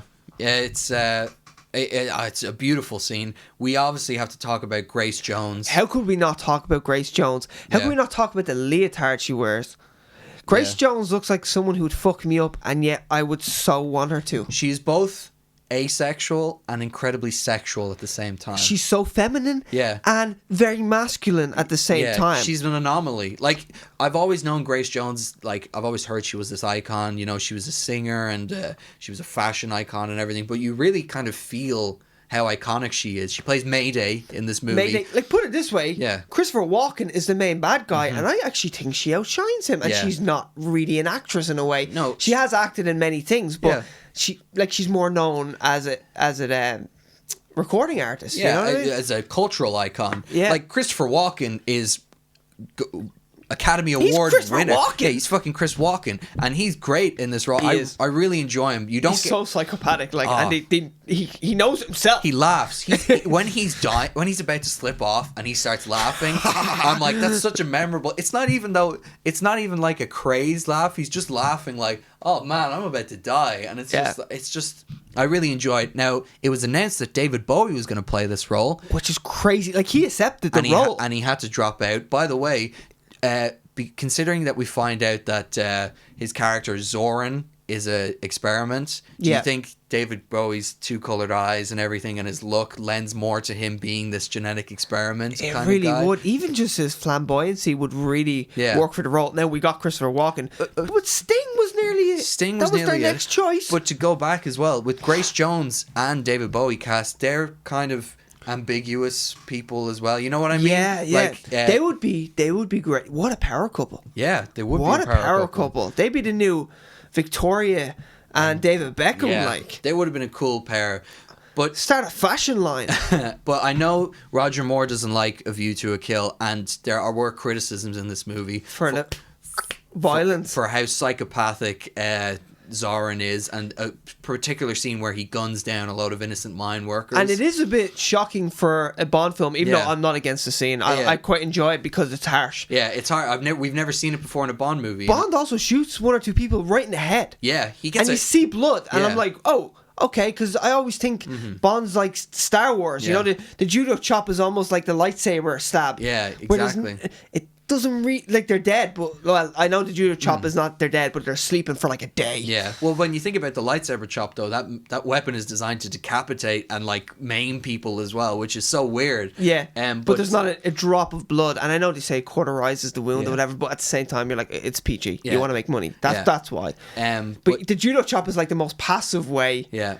And now of defeating a villain. It's like headshots and like people are being gunned down and blown up, but like it's no longer the pratfall blown up where like someone flings back or whatever. Someone's blown up and crushed by rocks and all this stuff. It's like they're deformed. There's broken bones. It's really like it gets quite violent. And Roger Moore he does not like violence. He's a pacifist. Really. He's not. Yeah, he's never really enjoyed violence. He prefers the Bond to be a fun romp that's kind of tongue in cheek, wink at the camera. We're all having fun together, and he felt like this strayed a bit too far away. And I understand that criticism. It is the most out there James Bond movie of the Roger Moores. It's the most out of character with the rest of them, I would say. True, and even though I must say I kind of enjoy seeing the violence have a bit more of an impact. Yeah. Like that's what we're talking about, the epic scene where he's going down the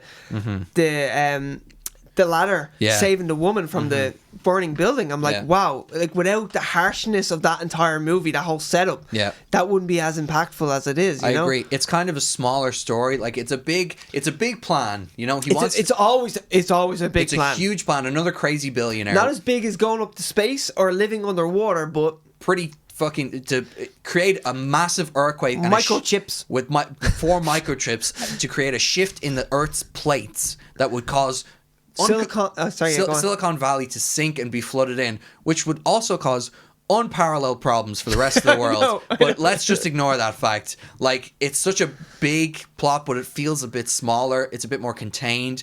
You spend more time in locations, which I quite enjoy. Really do. Where you get to know it. Like, you spend a lot of time at his horse ranch and everything, meeting like the mad scientists and the crazy sexy riders he has and everything. Yeah, man. I every time I think of this movie, I just think of Grace Jones and her makeup and her hair and the hood up. Yeah. She's got such an iconic look about her. She does. She scares me. Yeah. She sexually scares me as well. Yeah, but I'm like, I'm I'd gladly take that bullet at the same time. Like, I'm into it. She's going to fuck me up. Like, I won't be walking right for a week. You know that way? But it's the roles are reversed. I may be in a wheelchair afterwards. But it'll be worth it. My ego will be in a wheelchair forever. It's like it's Futurama when they go to the Amazon planet and it was like, how did the last men die? Crushed pelvises. Yeah. Death by snoo. Yeah. And they're all sitting there with big smiles on their face with shattered pelvises. What a way to go. What a way to go. So yeah, that's kind of, I really liked A View to a Kill. Is it the best of the Roger Moores? Well, we're going to rate them now, aren't we? We're going to give you our ratings. So at number 7, For Your Eyes Only, hated it. Yeah, you do your entire list. Yeah, go ahead. So for number 7, I have For Your Eyes Only. I hated it. My least favorite Bond movie of them all, I would say. Hate's a strong word, man. It is a strong word, but I really didn't like it. I've struggled to tell you anything about this movie. I could probably rattle off the plot of a lot more of the Bond movies. Yeah. For Your Eyes Only, I've forgotten most of it. It's still a puzzle. Yeah, still kind of a puzzle, really. Octopussy would go number 6. It has redeeming elements, but even the good parts are brought down by the bad parts. It has a shit opening. I didn't say that earlier. I hate the opening of this movie. When you came in after, because we worked together, the next morning you came in and you're like, yeah, I watched Octopussy. Didn't like it. Didn't like it. You looked angered. Yeah, I was angered. I was infuriated by how much I did not like the movie. But then I watched A View to a Kill and I was like, I was entertained throughout this whole movie. But number 5 is a controversial one. The Man with the Golden Gun, I would say. Interesting choice. I really... this movie was not as good as I thought it was. And after watching all the Roger Moore ones, there's 4 more movies that I would gladly watch again. And The Man with the Golden Gun is kind of... I could go without seeing it ever again. And that's the one with Christopher Lee, so it makes no sense, but I totally agree with what you're saying. I know, it's mad. So number 4 is A View to a Kill. I would gladly watch it just for the score, some of the epic moments, like Christopher Walken and Grace Jones. Sure, the plot is a bit hoaxy and everything. It always is, but I really enjoyed that movie. And I think it's better than it gets a lot of credit for. It's one of the worst rated Bond movies of all of them, and I really don't understand why, on Rotten Tomatoes anyway. The base jump off the Eiffel Tower. Oh, the car that's cut in half. Yeah. So much fun. So much good stuff. Number 3 is Moonraker, just for its we both enjoyed Moonraker quite a bit, didn't we? It's another great score. Hey, Jaws gets a girlfriend. It just makes no sense. It's Bond in space, but guess what? It's fun, you know? And that's what I liked about it. Number 2 is The Spy Who Loved Me. It's brought down by Stromberg, but it's also Mr. Webhands. But I'm entertained for most of the movie. You know, Triple X is a good addition. Yeah, Vin Diesel's in it. I forgot about that. Yeah, exactly. He nails it. She's a very attractive woman. She could be one of my favorite Bond girls. Me too. Them having the difference of opinion with, like, you know, him killing her and him having to say it was him or me. You know, and kind of his equal almost. Yeah, that's a well acted scene. Maybe as well. If it was made in the 90s, she'd actually be his equal. Yeah, or even today, like she'd be better than him by definitely. the end of it. Oh yeah, but today she kicked the shit out of him. She kicked the shit out of it, but it was a nice touch, and Jaws being introduced was great. He's so charismatic, says nothing throughout the whole movie, but it's just really likable as a villain, and he's like one of those uber henchmen. He's the one that sticks in your head. Yeah, he's a super henchman. Yeah, and then number 1, Live and Let Die. Roger Moore's first outing is his best. Easily. He solves the heroin problem in Ireland. In America. Yeah. He goes to Harlem. Yeah. He's just killing it, and I really enjoy it. He fights black people. Yeah. That's essentially the movie. They make a really good point of making it easy for you to spot the bad people. It's everyone who is African American in the movie. Exactly. Yeah.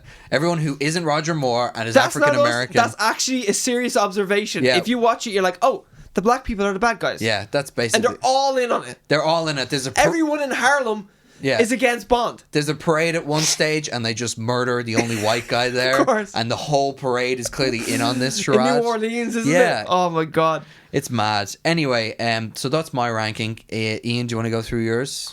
All right. So, Ian, let me hear your list. Right, well, you described them all.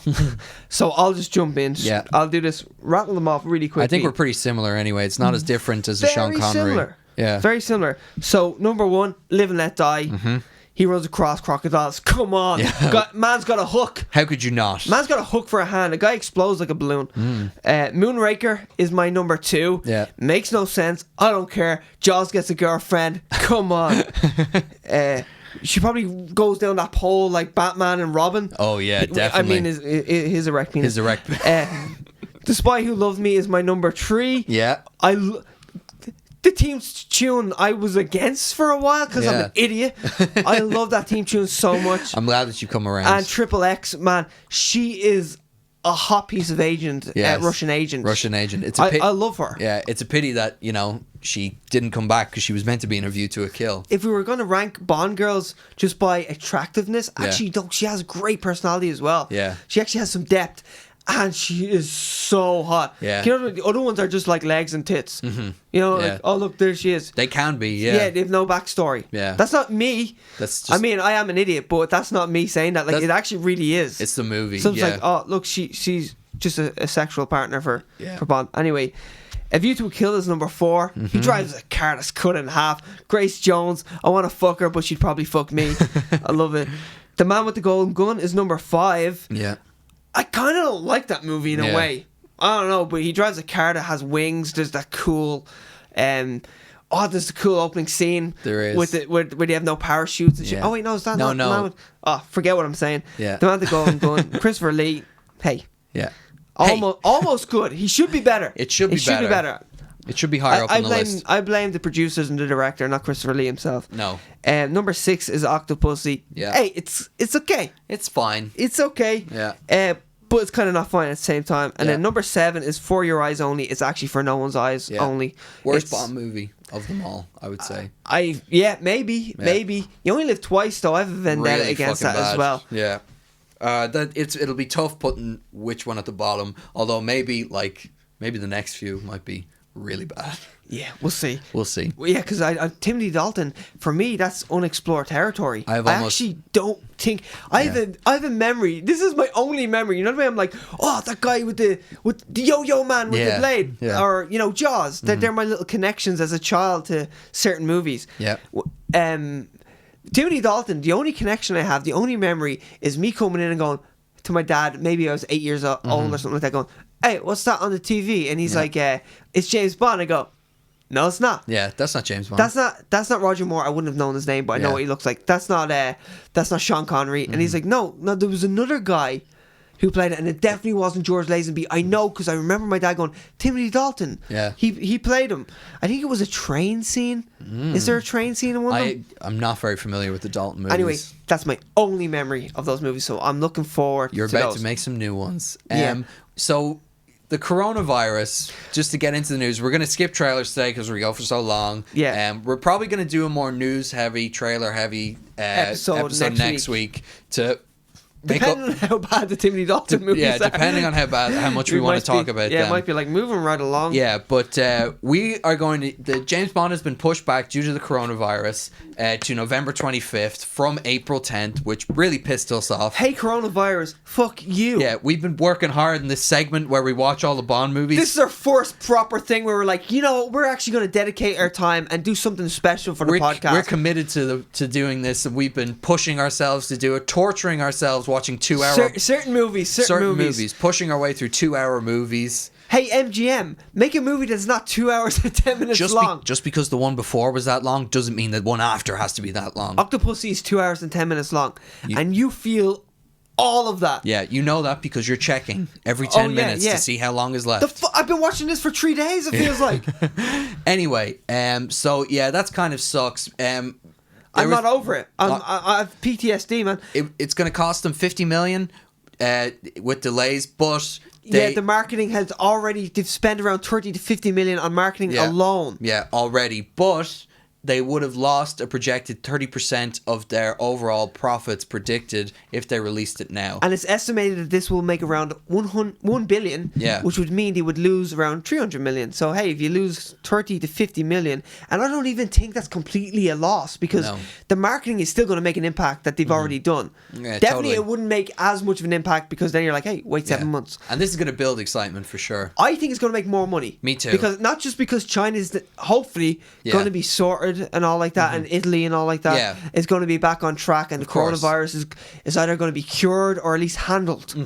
Exactly. But even with that, I still just think it's going to be like the anticipation is going to be at fever pitch, because it's definitely going to work for me. Me too. Man, they're sitting on this movie now. MGM is sitting on a finished movie. I want to know what it is. I can't. Give me it. I can't wait for it to come out. Give me it. Give me it. Now, it's right there. That was not the only delay from the coronavirus, but we may get into that another time. We'll get into that. What we just want to say is we are going to keep pushing with this segment. We're going to watch both Timothy Dalton, get him out of the way in 1 week. We're going to watch them all right up to the 10th of April, where No Time to Die was supposed to come out, and we're going to do an epic Bond special. Yeah. We were going to do a whole Bond special, talk about all the movies, everything we think. Rumors about No Time to Die, maybe. Maybe we're going to talk about trivia. We're going to find out. I want to know the biggest age gap. Yeah. Between a Bond girl and James Bond himself, because I know it's Roger Moore. I know that the Warner's original enthusiast has definitely fucked like a 20-year-old. There's going to be like 30 or 40 years in the difference. We'll probably be ranking themes, Bond girls, villains, all this stuff. Cannot wait. Yeah, it's going to be a deep dive into Bond. So it's going to be like a Jaws appreciation episode. Yeah, so get ready for that. Even if the world can't celebrate Bond on April 10th, we are going to. We are going straight to series. Try stop us. So unless we have the coronavirus by April 10th. In which case. Then fuck you, goddammit. Yeah, I wish this podcast was more popular so someone would help me, but no. So yeah, that's what we wanted to say about James Bond. Timothy Dalton, we're going to do The Living Daylights and License to Kill. And then after he's done, we're going to move on to Pierce Brosnan, which is where I finally have full memories of the movies. Yes, me too. Yeah. I can't wait for GoldenEye. Me too. I know by the end of it, there's going to be a lot of labor in it. Yeah, but GoldenEye is going to be fun, at least. 100% GoldenEye is going to be good. Anyway, that's what we wanted to say. We're going to go over one piece of news now. we're like racing. We're racing. So fast. We're racing. We have one piece of news left, and this one's going to be all right. We're not going to race through this because it's so excited about it. The Batmobile reveal. It was revealed, baby. I'll get an image up for us. Finally got to see Robert Pattinson in the Batsuit. Yeah, like a full picture of him. Yeah. Let me get. I think that's the best image. Yeah. Right there. So the Batmobile, they've revealed, it was rumored by the designer, not rumored, he basically told us it was going to be a souped up muscle car. And I remember you saying you weren't fully into that idea when you heard it. Yeah, when I heard that, I was going, okay. But I think this is more of a practical Batman. Yeah. Do you know what? It's weird that Christopher Nolan went for the gritty realism. You know, this is a realistic Batman. And gave him a tank. And they gave him the tumbler, which would give me nightmares at night. Like the tumbler is an ugly looking yoke. It panels really is. On top of panels and everything. It's just, I don't like it. I actually don't like it. And I love the Dark Knight. I actually really don't like it. I like the Bat Pod. I like the Bat Bike. It's called the Bat Pod. Is it? It's called the Bat Pod. It's not called the Bat Bike. Go fuck yourself. Yeah, you see? That's why I said that. Because it's an escape pod. Comes out of the tumbler. Do you get it? Hey, it's a motorcycle, okay? It's a motorcycle. Yeah. I love that in The Dark Knight Rises, he's still using it. You know what I mean? I always appreciated that. And the guns on the front. Yeah. Anyway, did you know that you can give Batman guns, Zack Snyder, and he doesn't have to use them to kill people? Oh, he does. Does he? Yeah, and do you know why he has hands? Why? To snap people's necks. That's why. Do you know why Thomas Wayne has fists? The fucking punch muggers. To fight any mugger that comes to see him. Punch bullets that are coming at his wife. Let's stop making me angry. Release the Snyder Cut. No, we're not. It's not a thing. Release the Kraken. We are back. We're going to talk about this fucking Batmobile again before I get too angry about Zack Snyder. Anyway, it's a really cool muscle car. It looks like a young billionaire who would obviously have a car collection, took one of his cars, put a huge fucking jet engine in it. You know, it's so a car at the front, and it's so a Batmobile at the back, where it's got this massive jet that would blow someone's head off. Look at the back of it. But like all these images, for anyone who's listening, we're going to throw them up on YouTube and stuff like that. And also, if you haven't seen this, I'm sure you have, but you should check out our Instagram, because we've been following this and we've been throwing up these images as we go. So also, there's loads of collections of images of the Batsuit and the Batmobile. Also, on we're our Instagram. Just really good on Instagram. Like, we're pretty on top of things. So follow us argue there. with me. I love it. Yeah, Ian loves it. And I appreciate it from a distance. But yeah, like I really enjoy this design. The feel of the Matt Reeves Batman, the thing that I'm going for, because every movie is a trilogy, or at least it's going to have sequels.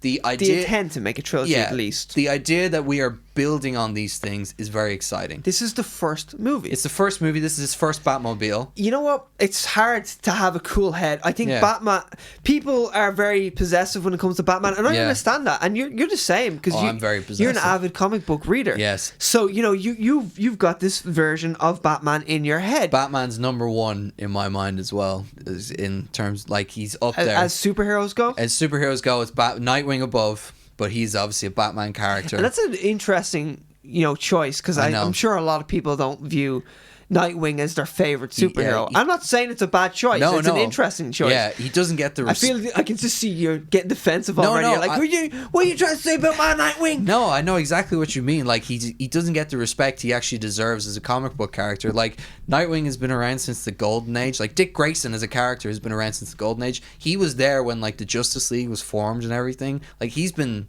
a staple of DC Comics, or at least the world in there, for years. He's friends with all the Justice League because he knew them growing up. Like, can you imagine someone who grew up with Superman, basically? They were Batman's mentor, but he grew up, like, that's where the name Nightwing... I'm getting sidetracked. You're so nerdy. I'm sorry. Anyway, well, yeah, we're going to cut that out. No, we won't. We'll leave it in. But I've just noticed it there. It still has like the fire spitting thing at the back. Yeah. So it's got it's a jet. Yeah, it's a jet engine. Reminds me of the Tim Burton Batman '89, where it just actually has the pure fire. And I can see some bad guy's hair is gonna go on fire, or it's just his face will get blasted. I mean, I hope not. That would mean Batman's killing in this movie, but I still would kind of like to see it, kind of not like to see it. I can't decide. I can't decide. Zack Snyder. Oh, I don't know.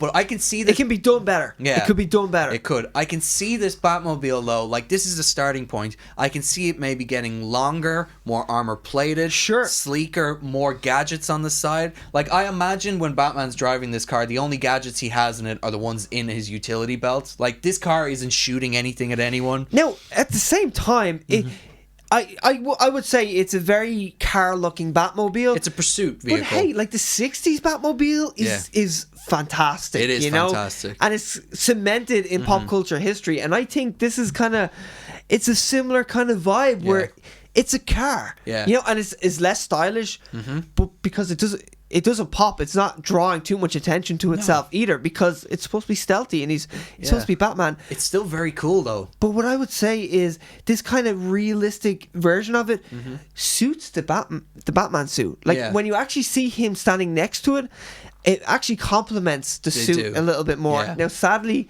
he's still Q-Tip Man. He's got the gauntlets, and I was hoping, and I don't know if I said it on the last podcast, you did, yeah. But I was hoping that this was a part of the story where you'd have all those Q-tips on his wrists or his forearms, and I was hoping it was just for that scene where he's on the bike, but clearly he still got them. I'm hoping the movie justifies it. Now, I will say the suit does not look as bad as it does in the Stuntman, as we were saying. And also, what you're saying about the car is probably going to be true to the suit as well, where this is Batsuit version 1. That's not going to be the final suit he wears at the end of the movie. You know what I mean? That's what I'm thinking. It's going to be built upon. Hey, it's Robert Pattinson. He looks like a very young Batman. Yeah. Think about that. Yeah, experienced in terms of he's well trained, but not in putting his training into use, which is an interesting way to have Batman. You know, the fumbling Batman isn't what I want to see, but I want to see a Batman who he knows how to terrify people, but maybe he makes goes a bit too far in one instance where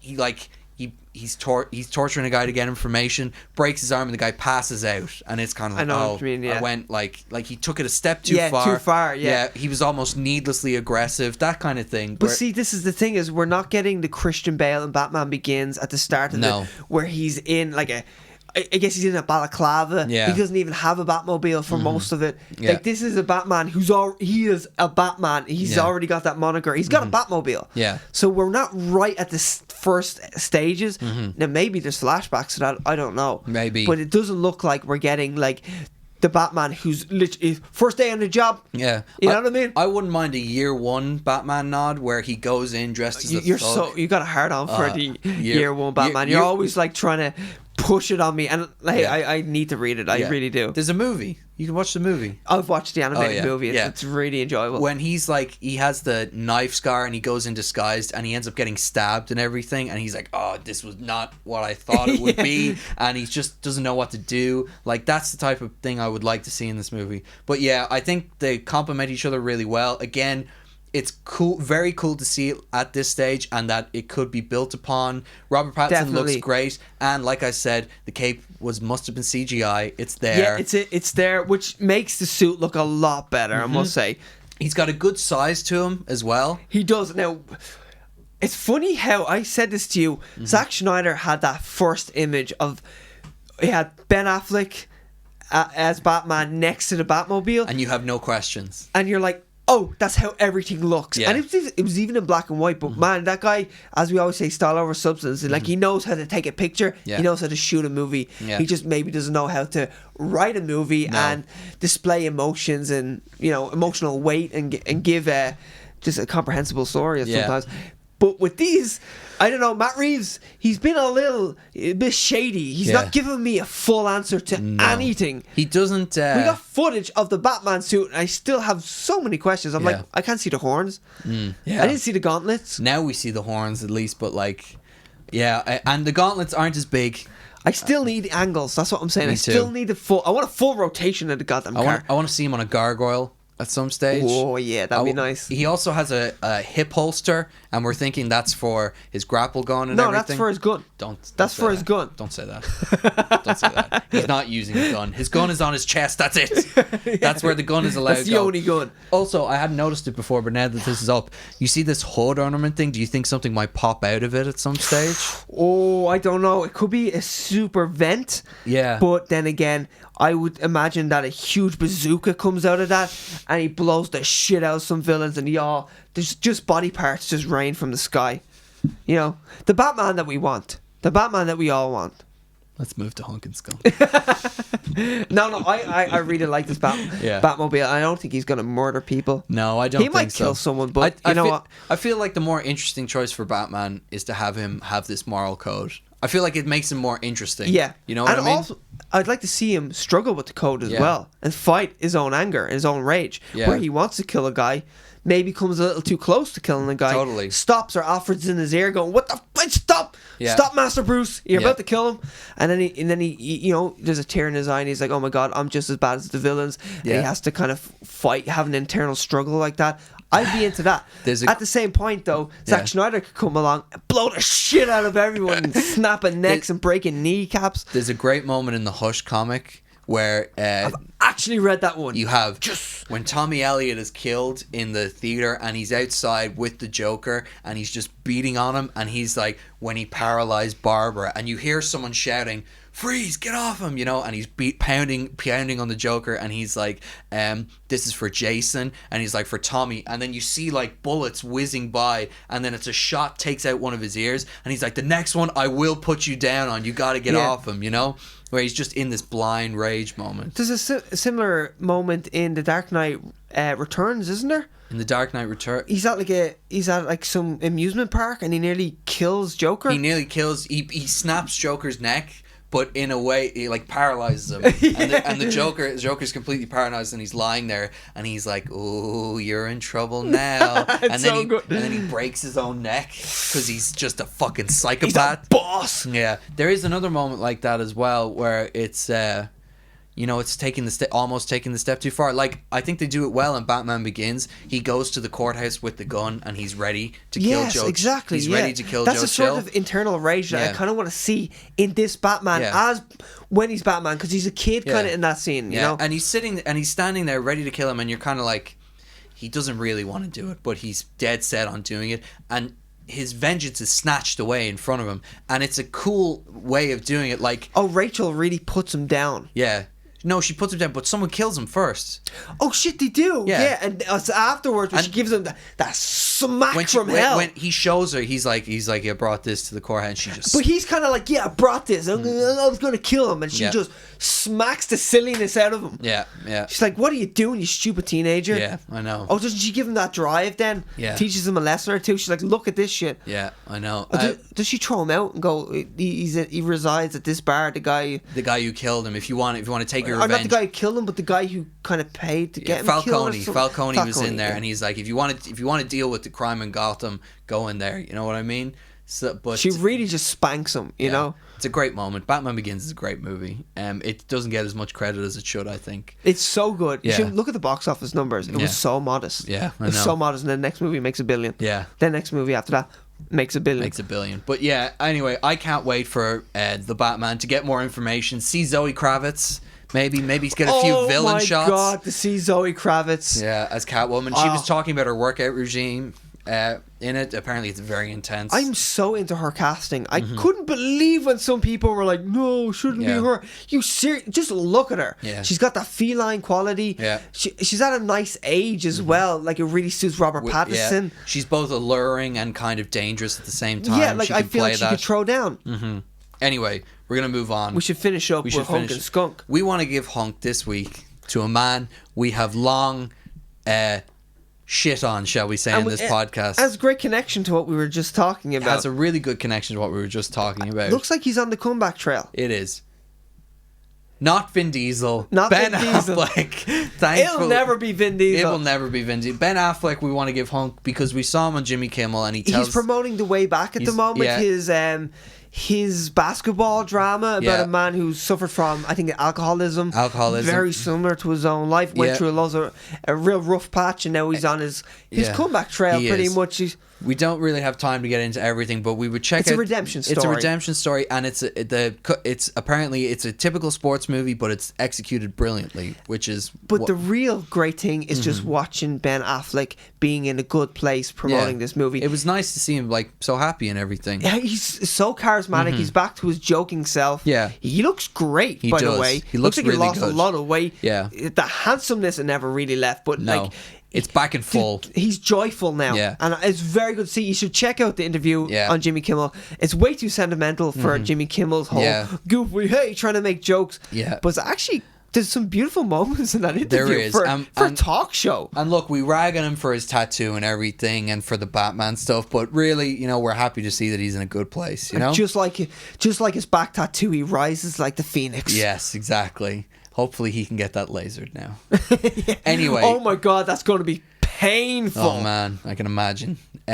So Skunk, we didn't discuss this. We didn't discuss it. Coronavirus. Yeah, fuck you, coronavirus. Fuck you, coronavirus. You ruined our James Bond thing. I'm so small-minded. you can fuck with people, but when you fuck with my Bond, that's when I take notice. This is the first. Honestly, that's when I realized, oh Jesus Christ, you're a bad human being. I didn't know there was a viral outbreak until James Bond got pushed back. Now we're in Ireland. We're literally surrounded by water, so we've been very lucky, unaffected by this. Well, very small. Now I think it's kind of ramping up as well, like everywhere else. Yeah. If we're not here next week, you know what got us? Yeah. Timothy Dalton got us. Yeah, but fuck you, coronavirus. Mm-hmm. Don't mess with my Bond. Hand off Bond. Hand off my Bond. Hand off my Bond.